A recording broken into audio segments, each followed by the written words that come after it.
Hi guys, ഞാനിന്ന് വാഴക്ക ബജ്ജി ഉണ്ടാക്കാൻ വേണ്ടി പോകുന്നത്.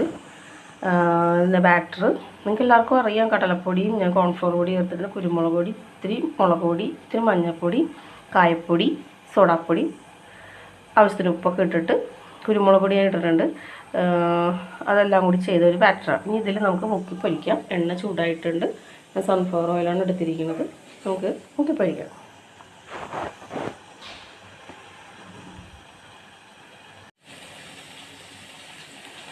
അപ്പോൾ ഞങ്ങൾ എണ്ണയിലിട്ട് ഇത് വറുത്തെടുത്തിട്ടുണ്ട്.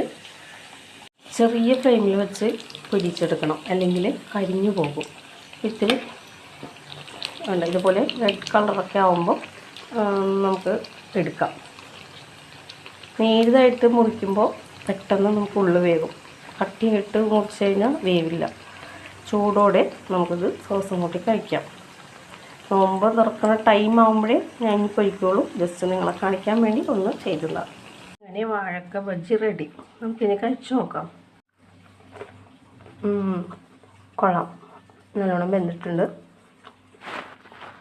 ഉള്ളൊക്കെ നല്ലോണം വെന്തിട്ടുണ്ട്. നമുക്കിത് സോസും കൂട്ടി കഴിക്കണം, ഒന്നുകൂടി ടേസ്റ്റ്. ചൂടോടുകൂടി കഴിക്കാം. എല്ലാവരും ഒന്ന് ട്രൈ ചെയ്ത് നോക്കണം കേട്ടോ.